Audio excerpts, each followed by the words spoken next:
Bueno, habíamos visto la primera parte del tema, que era todo el tema de las protecciones. Ahora lo que vamos a seguir en principio es por el circuito de fuerza. Siempre en todas las instalaciones de automatismos, dentro de los circuitos eléctricos, que al final en todo el ciclo estamos trabajando con circuitos eléctricos, tenemos dos tipos de circuitos. Circuitos de mando, que son los que estamos trabajando en prácticas. Aquí lo que tenemos pues es relés, temporizadores. Luego más adelante tenemos autómatas, señalizaciones. Tendremos también lo que se llaman elementos de seguridad.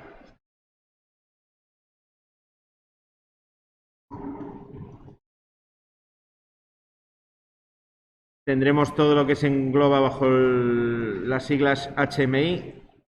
Esto viene de Human Machine Interface.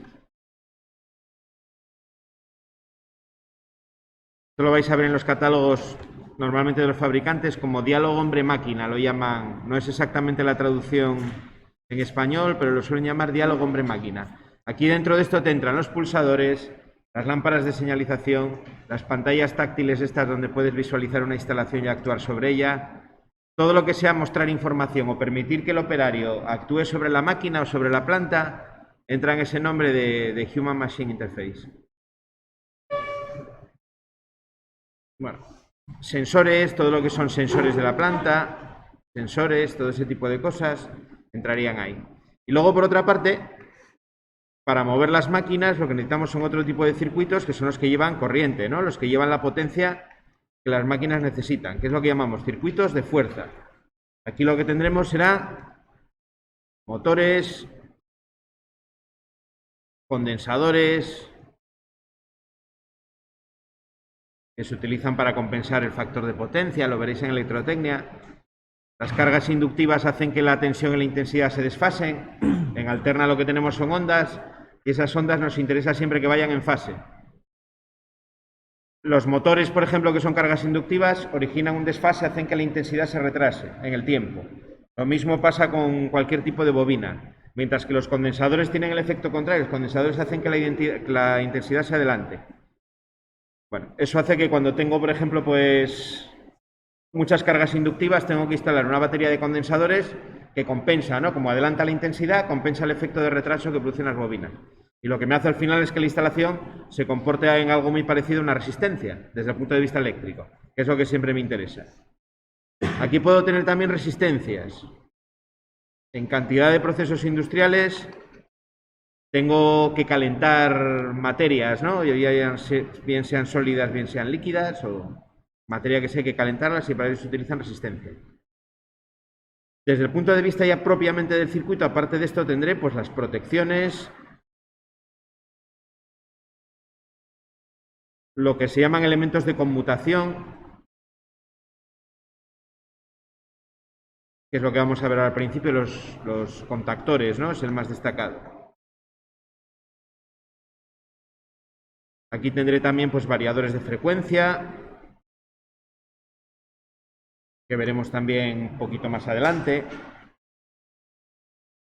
Bueno, lo que nos vamos a empezar hoy es por aquí, por los circuitos de fuerza.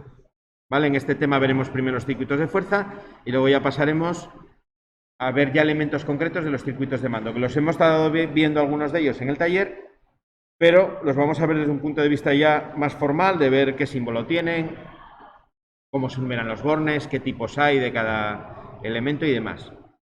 Bueno, dentro de esto vamos a empezar por los contactores, ¿vale? ¿Qué es eso que tenemos ahí? Esto es un poco una visión de lo que tenemos. A veces la cantidad de material eléctrico que hay en automatismos es abrumador, porque en cualquier planta industrial que abres un cuadro eléctrico hay cantidad de cosas distintas, de diferentes fabricantes muchas veces, en diferentes partes, los diferentes circuitos tenemos material de diferentes fabricantes, y lo que vamos a intentar es ver que al final es todo lo mismo.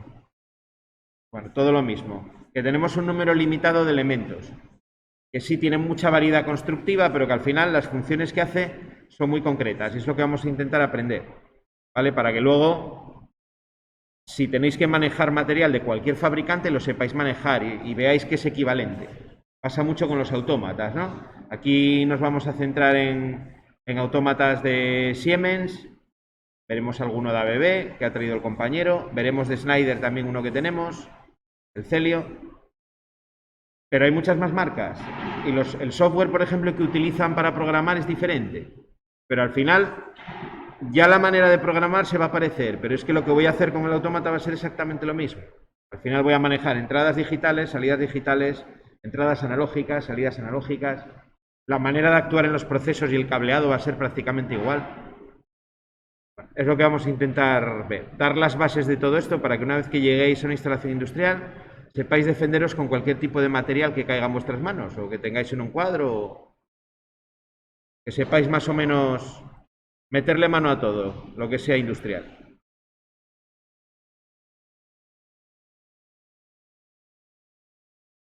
Bueno, pasamos un poco aquí de lo que nos propone situaciones, bueno, no vamos a centrarnos en ahí. Más adelante comentaremos alguna situación real. ¿Qué es un automatismo? Esto ya lo comentamos los primeros días cuando hicimos la introducción al módulo. Circuito que es capaz de realizar secuencias lógicas sin la intervención del hombre. Los primeros autómatas empezaron a utilizarse en el año, si no recuerdo mal, el primero, ahora estoy hablando de memoria, igual me equivoco, año 1956. En Estados Unidos, en la fábrica de General Motors. ¿Vale? Es el primer autómata programable. Antes que eso, tenemos amplio uso de la lógica cableada desde principios del siglo XX. Aquí podríamos poner siglo XX. Y parte del 19 o finales del 19. Anteriormente a eso, tenemos automatismos de tipo mecánico.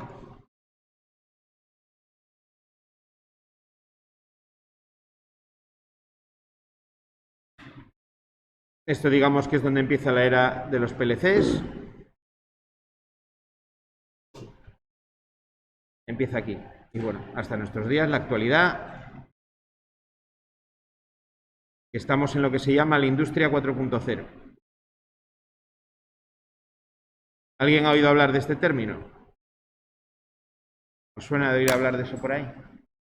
Es un proceso a nivel de Comunidad Europea que se está intentando digitalizar todo lo que es la industria, el comercio, el sector servicios, es decir, todos los sectores industriales, de tal manera que se aumente la conectividad de todos los equipos para poder...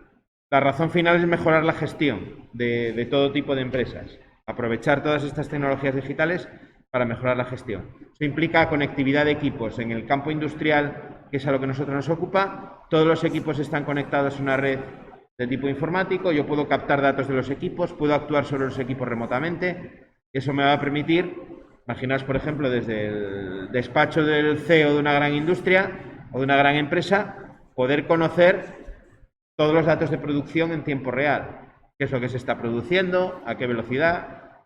¿Cuántas piezas están saliendo defectuosas? ¿Cuántos coches? ¿Cuánto lo que sea que fabriques, ¿no? ¿Qué rentabilidad tienes? Casar esos datos con los mercados para ver cómo vas a poder vender esas mercancías. Tomar decisiones de producción en tiempo real en función de todos esos factores. Tu capacidad de producción, lo que estás siendo capaz de producir y a lo mejor la rentabilidad que vas a tener en un mercado con eso que estás produciendo. Va de mano también de lo que se llama, lo habéis oído hablar porque este término está muy de moda, que es lo que se llama la IA. ¿Habéis oído hablar de esto? Bueno, por las siglas en español que son al revés, AI. No, al revés, esto sería en español y esto está en inglés. Esto es la inteligencia artificial.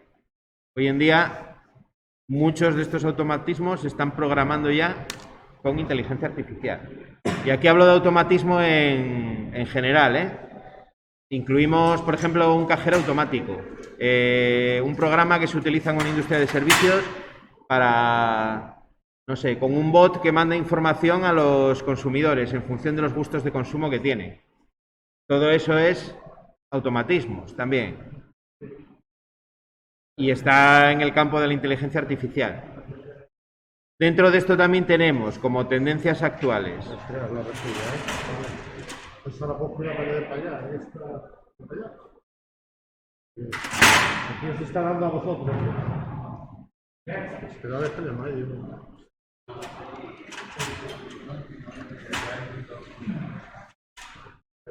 A ver, atendemos aquí. Toda la inteligencia artificial, dentro de ello está englobado también lo que se llama el machine learning. Esto, ¿cómo podríamos traducirlo? No sé, el aprendizaje de máquinas, ¿no?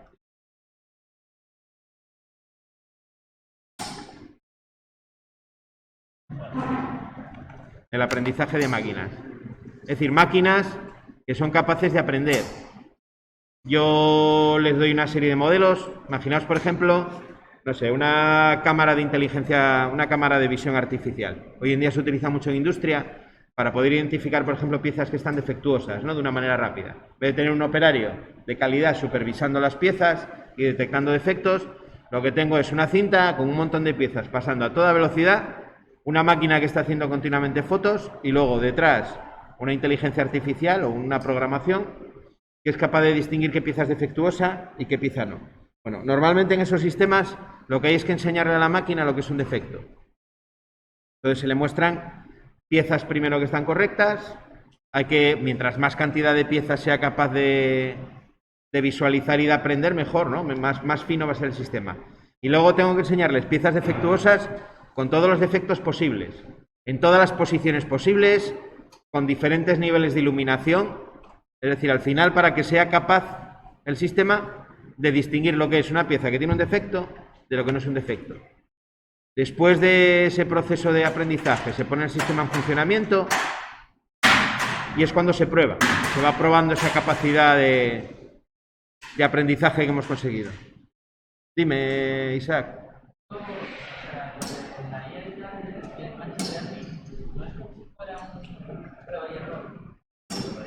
Es un prueba y error, sí. Sí, sí. Hasta el punto que lo afines tanto que salga bien dentro de un margen aceptable para lo que tú consideras. Al final en esto la perfección lógicamente no existe. Lo que se va a intentar es que la cantidad, el porcentaje de piezas que salen defectuosas esté dentro de los rangos que desde el punto de vista económico sean rentables para ti.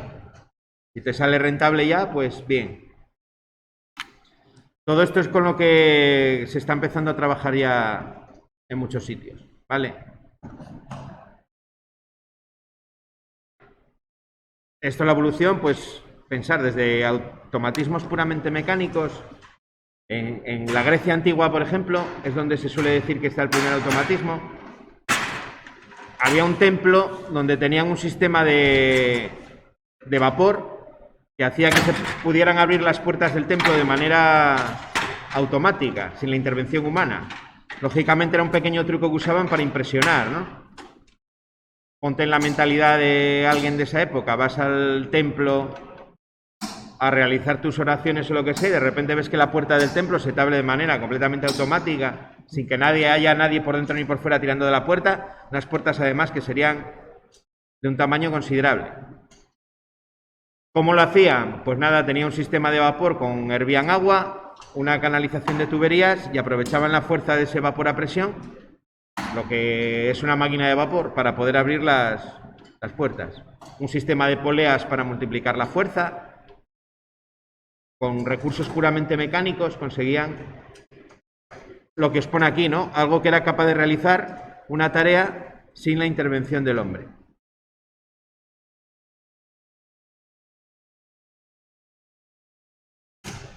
Bueno, pues ya situados un poco históricamente donde estamos,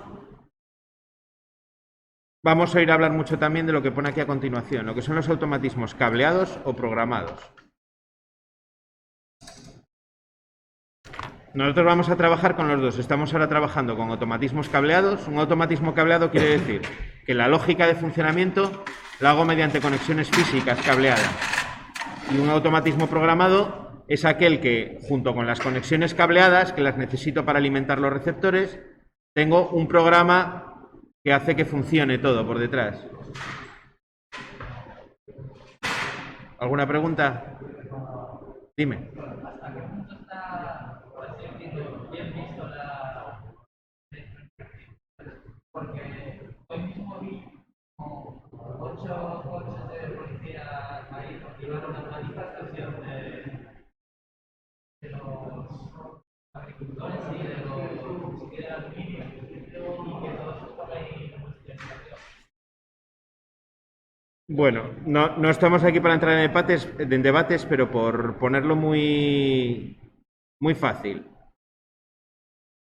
El proceso de automatización, como veis aquí históricamente, viene desde el siglo XVII. Los primeros telares automatizados, no lo puse por aquí en medio, pero en el siglo XVII, siglo XVIII, perdón. Siglo XVIII. Empezaron a automatizar los telares en Inglaterra por medios mecánicos. Metían una tarjeta perforada y con esa tarjeta perforada eran capaces de modificar el comportamiento del telar, el tipo de tela que sacaba, las secuencias de movimientos que hacía, lo combinabas con diferentes hilos que le ibas poniendo a la máquina y era capaz de tejerte una tela diferente. Simplemente de esa manera. Esto unido a la máquina de vapor, que aportaba la energía y la fuerza necesaria, dio lugar a lo que se llamó la revolución industrial, ¿no?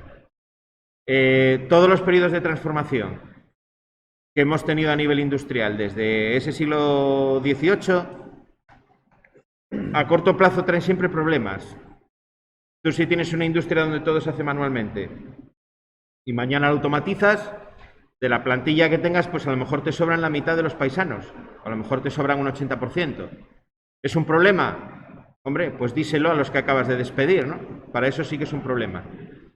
¿Globalmente es un problema? Bueno, se ha demostrado desde el siglo XVIII que no, porque lo que hacemos cuando automatizamos es aumentar la productividad. La rentabilidad que tú consigues en cualquier industria crece de una manera exponencial cuando automatizas. El mejor ejemplo de todos lo tenéis en el campo, en la agricultura. Los agricultores estaban manifestándose ayer por Madrid y demás. Para conseguir la producción que tiene hoy en día cualquiera de esos agricultores, en el siglo XIX se necesitaban pues 100 veces más de operarios, porque todo se hacía de manera manual. A un paisano le pones un tractor con los accesorios adecuados y es capaz de producir como 200 paisanos del siglo XIX. A eso únele la industria química con los fertilizantes, con los productos que utilizan para matar las plagas, no sé, lo que quieras. Todo el desarrollo genético de selección que se ha hecho de las semillas, de las especies, de la productividad que hay, es que no es comparable en absoluto. Es decir, un solo paisano con sus máquinas es capaz de dar de comer a muchísima más gente que era capaz de comer los del siglo XIX, que conseguían comer ellos y a duras penas daban de comer a la familia y si les sobraba algo lo vendían, ¿no? Y conseguían... En la industria sucede exactamente lo mismo. La productividad de la industria aumenta y esos puestos de trabajo de mano de obra, digamos, de intensiva, que muchas veces es mover cosas, porque la mano de obra en procesos industriales lo que quita son las tareas siempre, la automatización quita las tareas más duras desde el punto de vista físico. Pues esa gente tiene que pasar a puestos de supervisión, de mantenimiento, de bueno, un poco lo que estáis vosotros aquí.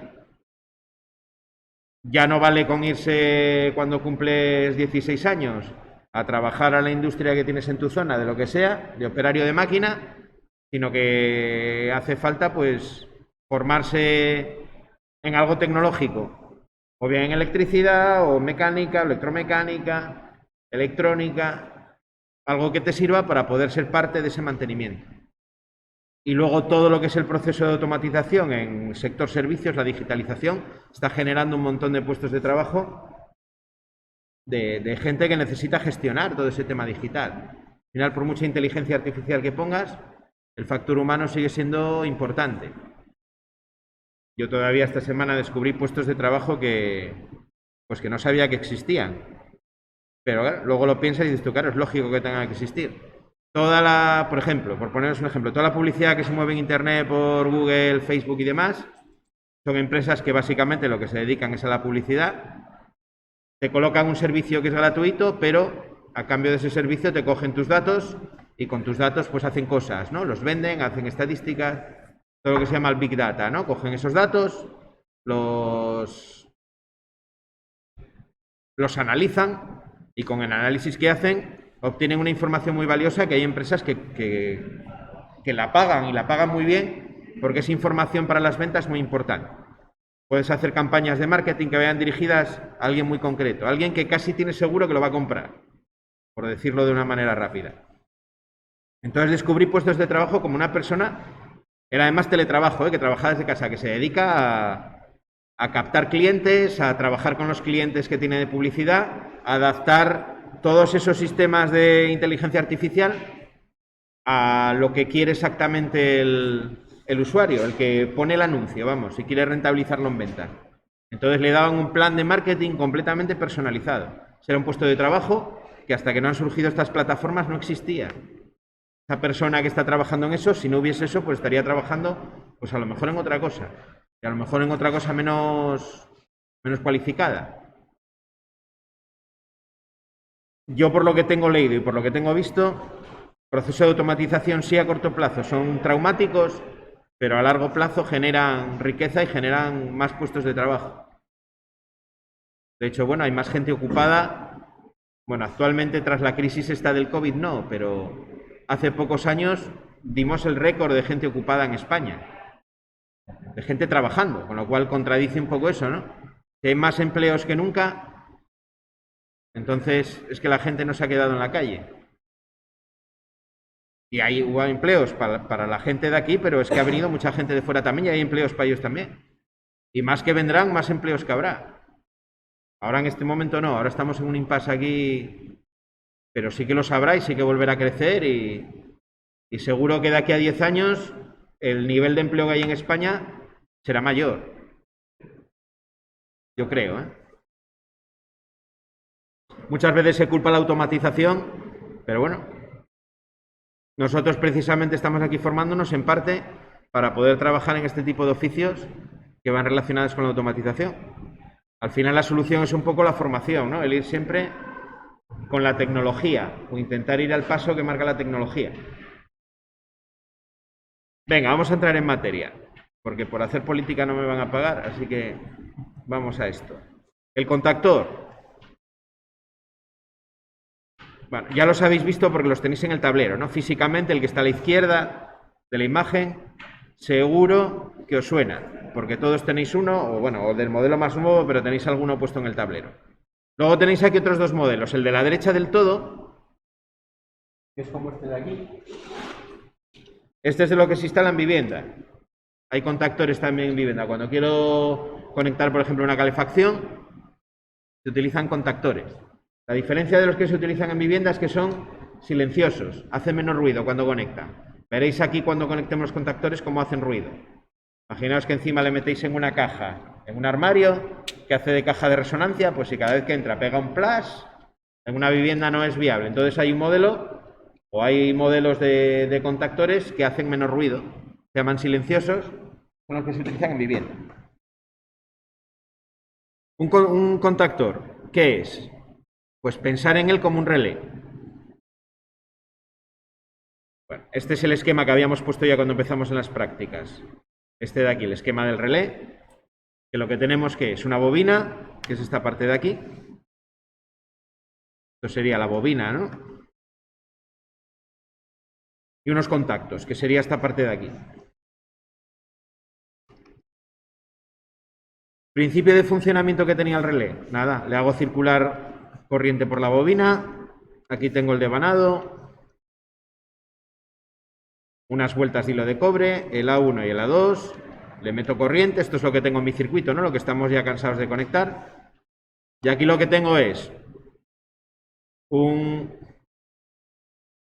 que se llama la culata, un circuito magnético, que cuando yo alimento con corriente, eso se ve atraído hacia ese electroimán que he creado. Al desplazarse la pieza que puede girar por aquí, esto se mueve hacia allá y lo que hace es desplazar unos contactos que tengo aquí. ¿Vale? Aquí lo que tengo es la pletina que se cierra, por ejemplo, con un contacto que está aquí. ¿Vale? Esto se cierra y haría contacto eléctrico ahí. Bueno, eso está unido, esa es la parte móvil y la otra es fija. Vale, eso era más o menos cómo funcionaba un relé. Lo vimos ya al principio de las prácticas.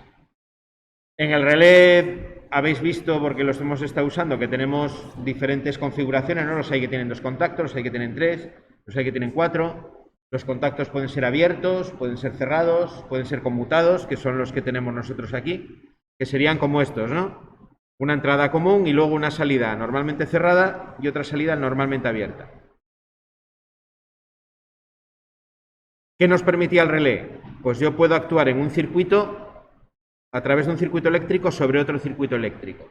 Si yo, por ejemplo, tengo, imaginaos un circuito, no es el caso porque aquí no lo hemos hecho todavía, pero imaginaos que yo tengo un circuito aquí de 24 voltios, en corriente continua.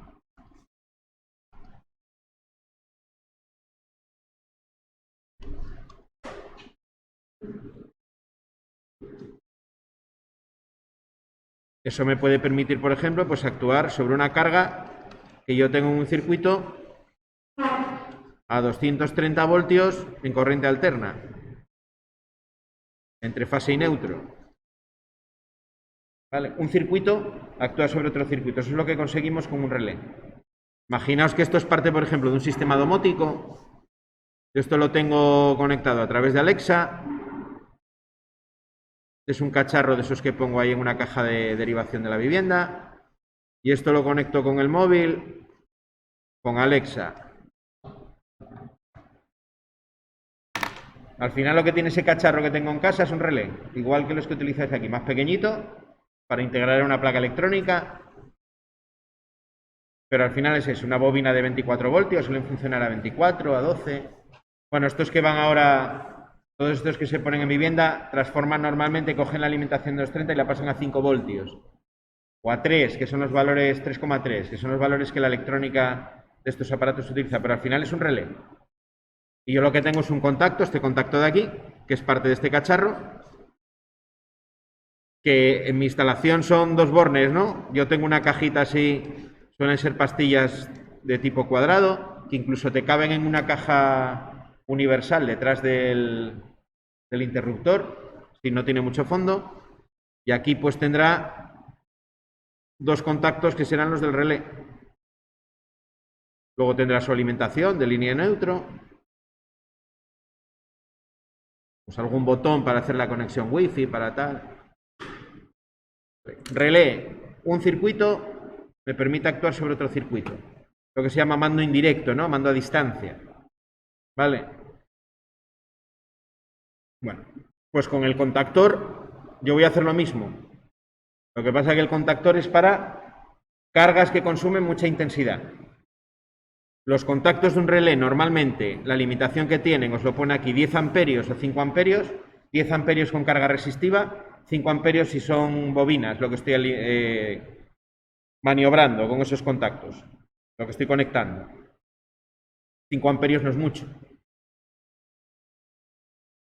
Además, estos contactos no son capaces de soportar sobrecorrientes. Es decir, si yo le meto, aunque sea de manera transitoria, 30 amperios a un relé, imaginaos, durante un segundo, seguramente lo quemo, los contactos van a quedar pegados. ¿Alguno ya visteis en las prácticas algún relé que tenía un contacto pegado? Que lo montas y te vuelves loco hasta que te das cuenta. ¿Vale? Por eso, como suele suceder con el tiempo en todos los relés, son intercambiables, ¿no? Yo los puedo enchufar directamente en la base, cambiarlos por otro y demás. Bueno, pues el contactor sí que me da esa posibilidad de manejar, primero, corrientes mucho más altas.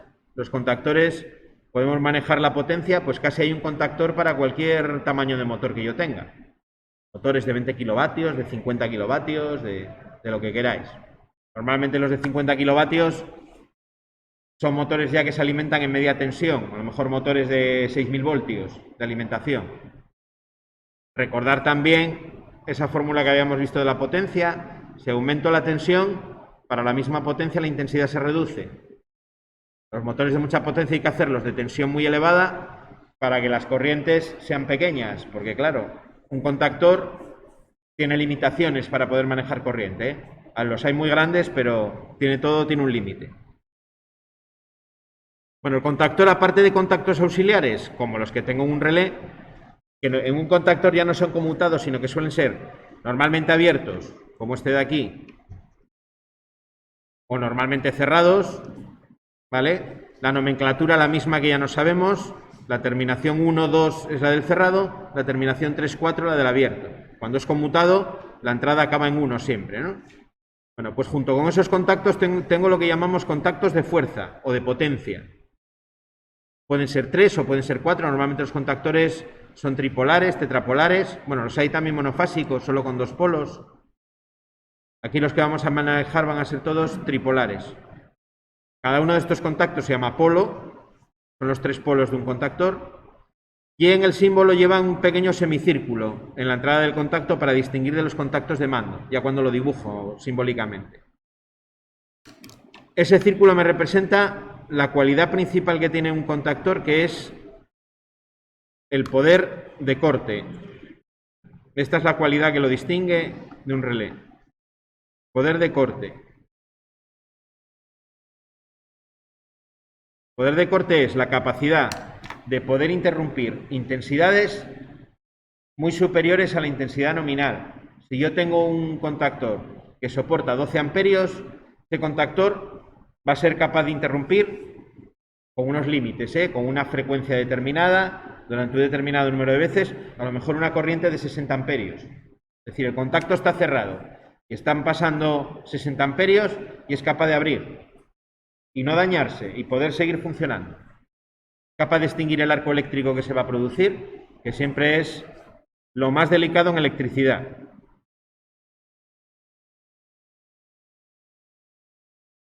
Bueno, ahora comentamos lo del arco eléctrico, eso es muy interesante. Bueno, ahí tenéis el esquema de cómo sería el contactor, ¿no? El mismo que yo dibujé, pero aquí con un dibujo. El principio de funcionamiento desde el punto de vista magnético es muy similar. Aprovechamos el principio del electroimán. Bueno, hay un esquema un poco mal dibujado. Un imán natural genera un campo magnético donde se aparecen una serie de líneas de fuerza que se llaman, que salen por el polo norte del imán y entran por el polo sur. Ese campo magnético es tanto más fuerte cuanto más cerca esté del imán. De hecho, el campo va decreciendo con el cuadrado de la distancia. Cuanto me alejo un poco, el campo magnético desaparece o es inapreciable. Estas líneas de fuerza que se dibujan abiertas realmente se cierran, ¿vale? Siempre se cierran, a lo mejor en una distancia muy lejana, pero se cierran. Bueno, yo con una bobina, 5 minutos más y pasamos al tablero. Con una bobina puedo conseguir exactamente lo mismo, ¿vale? Yo si cojo un núcleo de material ferromagnético que se puede imantar y le pongo alrededor una bobina y hago circular corriente, se forma un polo norte y un polo sur exactamente igual que un imán. Con la ventaja de que aquí yo lo puedo controlar con la corriente de la bobina. En cuanto yo dejo de meter corriente, el imán desaparece, ¿vale? Eso es lo que tenemos en un contactor. Tengo que utilizar materiales en todas las máquinas eléctricas con magnetismo remanente bajo. Quiere decir que cuando yo corto la corriente, el campo magnético desaparece. Es decir, el acero, por ejemplo, estructural, se queda imantado y no me valdría. Tiene que ser un acero especial, que es lo que se llama el acero al silicio, ¿vale? Es el que se utiliza en este tipo de máquinas. Lo que hago en un relé y en un contactor, pues no es más ni menos que eso. Tengo un electroimán que lo que hace es atraer una parte ferromagnética y con ello mueve los contactos. Los contactores normalmente tienen un campo magnético un poco más grande que el del relé. Es un campo magnético que tiene así forma como si fuese de el núcleo, como si fuese una letra E. Esto es visto de manera lateral. Aquí en medio tendría la bobina. Todo esto va a estar ocupado por la bobina. Imaginaos que le damos un corte a la mitad. Aquí estarían pues todos esos, las rebanadas de hilo de cobre, ¿no? Estarían por aquí. La ida y la vuelta. Eso es la bobina. Y aquí hay otra parte móvil, que es lo que se llama la culata.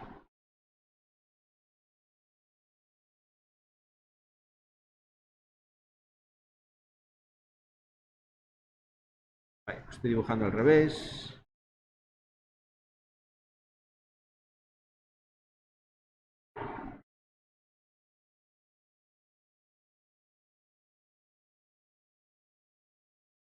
Aquí hay un muelle.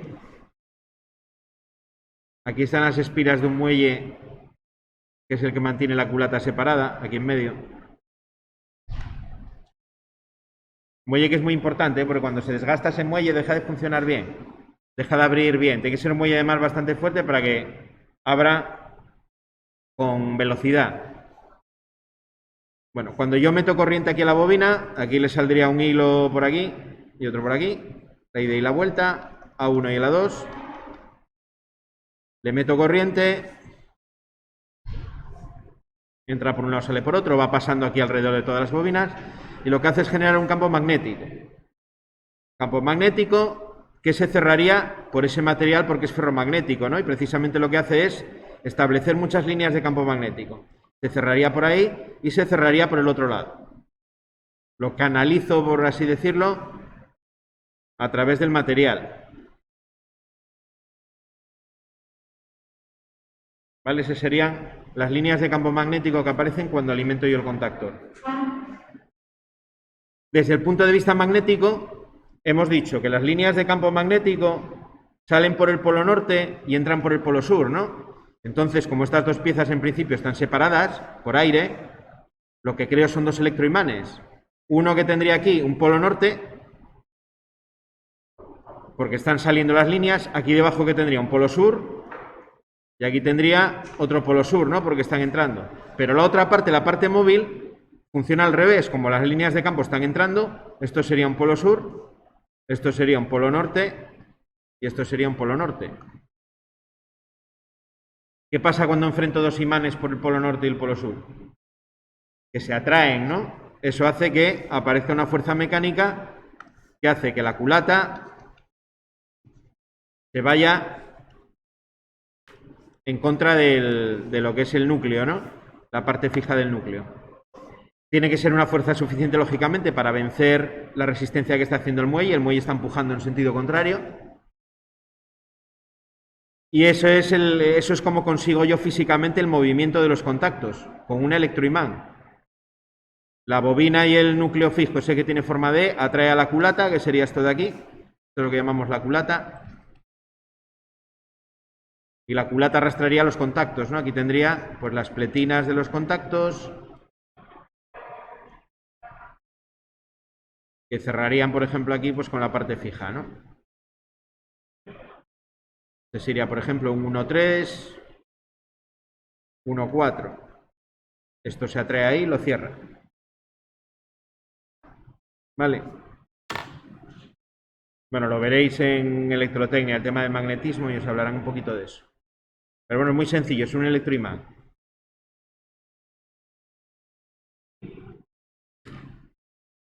En este caso, fijaros que me arrastran los 3 contactos de fuerza y 2 contactos auxiliares. Bueno, vamos a retomarlo mañana justo aquí, ¿vale? Quiero que dispongáis de tiempo para seguir con las prácticas. Entonces mañana lo retomamos justo aquí.